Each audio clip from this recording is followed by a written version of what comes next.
Hi everybody, this is the Tall Guy, and today we're going to be talking about negative numbers. Now when we say negative numbers, there's already a couple assumptions I'm going to make about you guys. Number one is that you should know negative 5 plus negative 5 is automatically negative 10. Why? Because the signs of each of the numbers we're adding are exactly the same.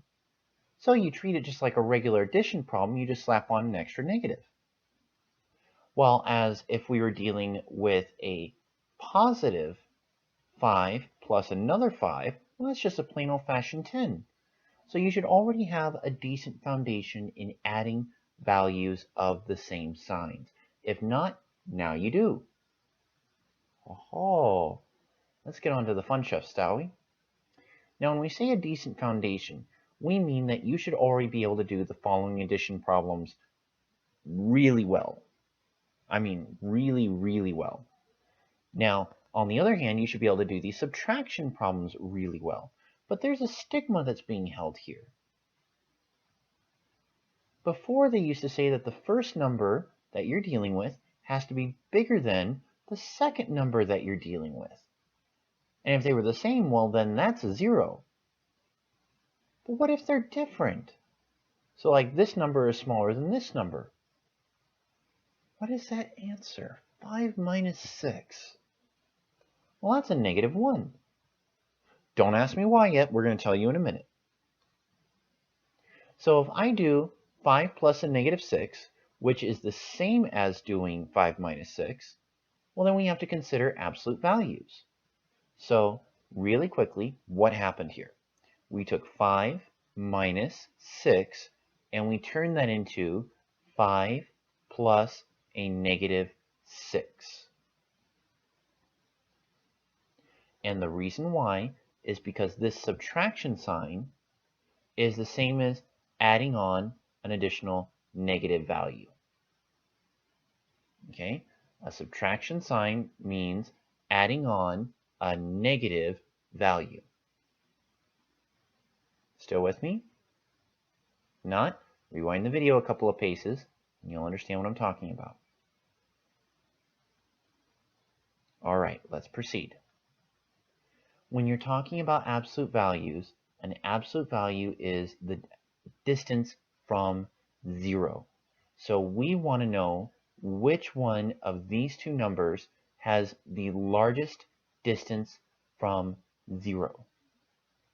Now that means you should be able to think of a number line, just a basic number line, nothing too fancy, and say, okay, if the center is 0, here is 5, and here is negative 6. The absolute distance from 0 to 5 is 5, and the absolute distance to negative 6 is 6. Okay, that's absolute value. If you don't know about absolute value, we'll discuss that later on. And the number with the largest absolute value keeps its sign. So in our case, negative 6 has the largest absolute value. So when you're doing this addition, your answer is going to automatically come out negative, and you just do your subtraction like you normally would. So 5 plus a negative 6 is the same as negative 6 minus 5. And why is it negative? Because the negative 6 had the largest absolute value, and your answer should be negative. Then you just do your subtraction like you normally would. Okay? Now some of you may be asking, well, why didn't we just do that in the first place in the last problem? Because I like addition, and for some reason this seems to make more sense to people, because when you're dealing with basic subtraction problems like 5 minus 6, a lot of people can't distinguish the differences between 5 minus 6 and 5 minus a negative 6. All right? And we'll discuss this a little later on. But more importantly, we want to stick with examples like these. So if I say negative 2 plus 3, which one of the two numbers has the largest absolute value? Is it the negative 2 or the 3?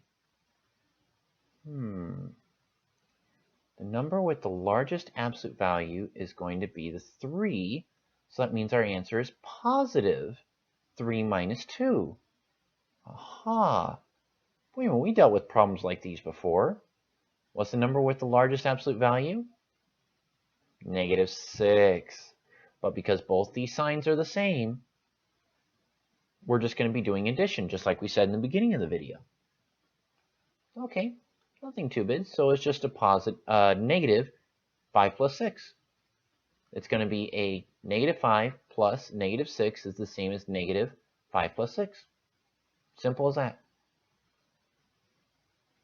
Now, remember, the number with the largest absolute value will always keep its sign. If the numbers are different, then you're doing some form of subtraction. If the numbers are the same, then you're doing some form of addition. So different subtraction,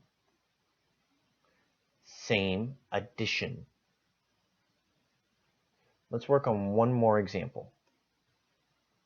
Okay, let's say 4 plus negative 6.